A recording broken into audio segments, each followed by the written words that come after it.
네, 매주 월요일 아침에는 신장남매로 여러분들과 함께 찾아뵙고 있습니다. 자, 오늘도 어김없이 누나예요. 예, 장유미 변호사, 예, 아우입니다. 네, 신인규 변호사 두 분 나오셨습니다. 어서 오십시오. 안녕하세요. 예, 안녕하세요. 주말에 뭡니까? 북콘서트 가셨어요? 네, 저 갔어요. 가셨고 역시 누나 특별 게스트로 장유미 누나. 저희 친누나도 오셨는데 그러셨구나. 예. 친누나 아닌 누나 중에 가장 제가 좋아하는 유미 누나. 네, 그렇구나. 아니, 저는 못 갔어요. 저는 그날 집회 때문에 저는 갈 수가 없었는데 어떻게 성황리에 잘 됐습니까? 아니 제가 이제 네. 내부자로 갔으니까 네. 이제 본인이 말하기는 좀 부끄러울 수도 있으니까 예. 너무 일단 책이 저는 너무 좋았어요. 일단 책이 너무 좋고요. 이 그냥 보수를 해부하는 느낌이었어요. 아, 이런 일이 있었지를 넘어서서 이걸 정리하고 왜 이렇게 됐는지에 대한 어떤 기승전결로 도달하는 거고, 아, 신인규라는 사람이 대단히 고민이 많은 사람이었구나. 그리고 많은 분들이 오셔서 정말 응원해 주시고, 제가 인상 깊었던 게 그날 자리에 하셨던 분이 뭐 이렇게 책에 대해서 저랑 말씀 나누시더니 이제 시청으로 간다는 거예요. 나 이제는 시청으로 간다. 이제는 집회하러 가야 된다. 라고 이야기를 해서 이게 다 보수 있구나. 인사인데도요? 근데 그분은 아마 민주당원이신 것 같습니다. 다 열어놓고 오셨습니다.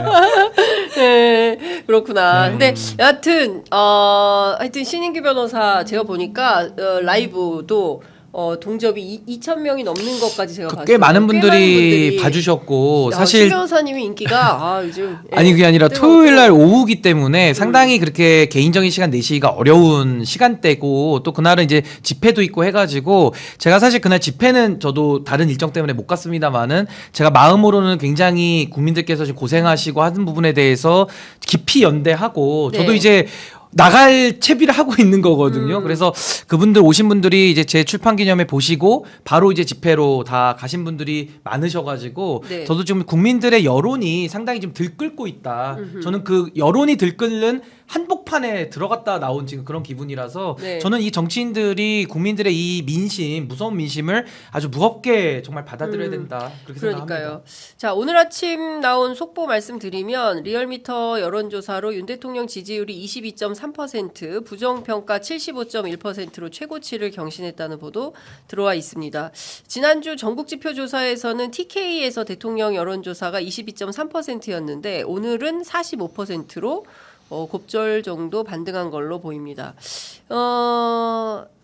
그 집회는 저도 이제 현장 취재를 갔었는데 어쨌든 그 민중대회였기 때문에 노동자들이 굉장히 많이 오셨고, 그러니까 집회가 좀 뭐랄까, 제가 취재하는 기자 입장에서 말씀드리면 이게 다 같이 모여서 하나로 했으면 좋겠다. 근데 2시에 한국노총, 4시에 민주노총, 5시 반에 촛불 행동, 그 6시 반에 더불어민주당, 그리고 반대편에서는 정광훈 목사가 주관하는 보수 집회가 크게 광화문에서 있었고, 이러다 보니까 굉장히 시끄럽고 혼란스러운데 좀 뭔가 좀 함께해서 시너지를 좀 키우는 이런 게 아마 국민들한테는 좀 필요하지 않나. 네. 근데 이제 거리를 지나가는 그 덕수궁에 있는 서울미술관 있잖아요. 네. 그런 데 가시는 평범한 직장인들 이런 분들이 아주 적확하게, 그리고 저는 현장에서 이화여대 대학생 인터뷰를 했는데 이 친구가 막 우는 거예요. 세월호 때는 고등학생이어서 수능 준비하느라고 못 나왔었는데 그 이태원 참사도 그렇고 세월호도 그렇고 왜 우리 세대 이렇게 많이 죽어야 됩니까? 딱 그 또래 분들이시잖아요. 그래서 막 네. 울면서 제가 너무 미안하더라고요. 기성세대 한 사람으로서. 그래도 어찌됐든 세상을 바꿔보려고 노력을 많이 했는데 너무 미약하구나. 정말 미안했습니다. 다시 미안합니다. 근데 이제 그런 마음을 가져주신 우리 장윤성 기자님 같은 이런 어른분들이 어른 정말 아니 그러니까 그런 우리 그 세월호 세대 분들에게 상당한 예. 저는 위로가 될 것 같고요. 전 집회 말씀해 주셨으니까 전 매우 중요한 부분이라 생각하는데 아마 이제 제가 왜 집회 안 갔는가에 대해서도 많은 분들이 좀 왜 신인규는 집회 안 나오지 이렇게 생각하실 수가 있어요. 근데 저는 여기에 대해서는 반드시 이게 필요하다고 보는 게 지금은 다 나눠져서 하잖아요. 나눠져서 하고 또 민주당이 저는 먼저 총대를 메고 나가준 거에 대해서 굉장히 고맙게 생각합니다. 그래서 지금은 각자 광장에 쏟아져 나오는 이런 시기인데 네. 전 앞으로 향후 한 두세 달 안에 범국민적인 그런 단체가 좀 하나 나오는 게 좋겠다. 그래서 그러니까 어느 특정 단체에 국민운동본부. 그 단체 분들만 나오셔야 되는 것처럼 보여지면 안 되고 국민들이 지금 화가 다 나 있거든요. 네. 그 마음을 정말 시줄과 날줄처럼 다 같이 한번 좀 묶을 수 있는 그런 좀 연대체와 결사체가 이제는 좀 필요하다. 왜냐하면 87 체제도 넥타이 부대가 나오면서 끝이 난 거거든요. 물론 처음 시작은 학생들이 했고 초반에 더 고생하신 분들이 계세요. 근데 그분들만 가지고 이게 또 된 건 아니고 후발주자로 나오면서 또 힘을 보태가지고 이 후방 엔진으로 밀어버린 세력도 있는 거거든요. 토요일 날도 보니까 이렇게 주춤주춤 하시는 시민분들이 많이 또 계실 계셨어요. 거예요. 그러니까 예.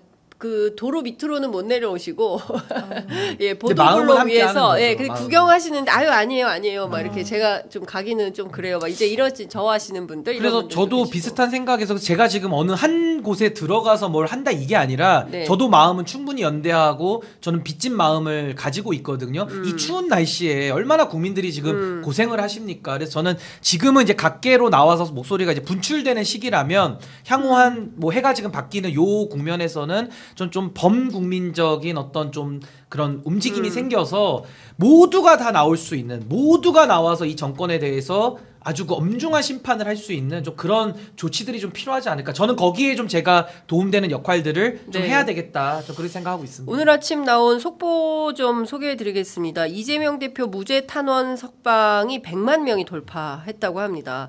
15일 이번 주 금요일이죠. 15일 1심 선고가 예정이 되어 있는데 이재명 무죄 탄원 서명 100만 돌파했다는 소식 들어와 있고요.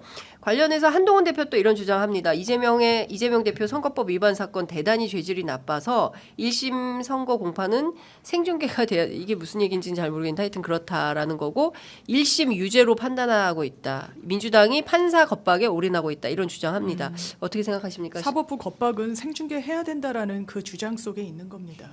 이 생중계에서 뭘 얻으려고 합니까? 판사 얼굴 공개하고 이것과 관련해서 유무죄 지금 정치적인 장사를 하겠다는 건데요. 사법부를 그런 식으로 예. 보수 정당이 다뤄서는 안 됩니다. 그리고 사법부 겁박이 됩니까? 100만 명, 1000만 명 무죄 탄원한다라고 해서 유죄가 무죄로 바뀌고 무죄가 유죄로 바뀌나요? 대한민국 사법부가 그렇지 않습니다. 사법부를 폄훼하면서까지 얻고자 하는 그 정치적 셈법이 뭔지 묻고 싶어요. 보수 진영 인사들도 이 생중계 운운하는 게 이게 모르겠습니다. 대법원 선고라거나 아니면 현직 대통령 선고라면 공익성이 크죠. 그리고 현직 대통령도 개인비라기보다는 이건 완전 국정농단 사건이었잖아요. 박근혜 전 대통령으로 네. 이명박 전 대통령 마찬가지였습니다. 그런데 지금 1심 공직선거법 누굴 안다 모른다. 국토교통부로부터 내가 이걸 압박으로 느꼈다. 협박으로 느꼈다라는 부분을 생중계해서 뭘 얻고자 하는 겁니까? 김종인 전 위원장이 이야기하더라고요. 이재명 바라보는 정치 그만하라는 일갈이었습니다. 네. 여당이 책임을 지는 책임 정치를 하고 집권 여당의 어떤 소임을 다하려면 어떻게 야당 대표의 사법적인 결과에만 그렇게 목을 매면서 기다릴 수 있습니까? 아까 집회도 전 마찬가지입니다. 너네 몇 명밖에 안 왔지? 이것 봐. 아무것도 아니야. 그리고 민노총 간첩죄로 이런 처벌받은 거 알지? 너네 종북 세력이랑 같이 할 거야? 아, 정신 못 차렸구나. 지금 하나로 뭉치고 있는 거예요. 이거를 그냥 이러면 안 되는데 종북 세력이랑 같이 이러는 순간 국민의힘 윤석열 대통령은 답이 안 나올 겁니다. 예. 그러니까 지금 말씀하신 대로 저는 이제 물타기에 들어갔다라는 생각이 네. 좀 드는 거예요. 근데 이걸로 이 국면을 돌파할 수 있을까? 그러니까 이재명 대표 관련된 그 재판 문제는 그건 별도로 국민들께서 판단하시고 맞아요. 예.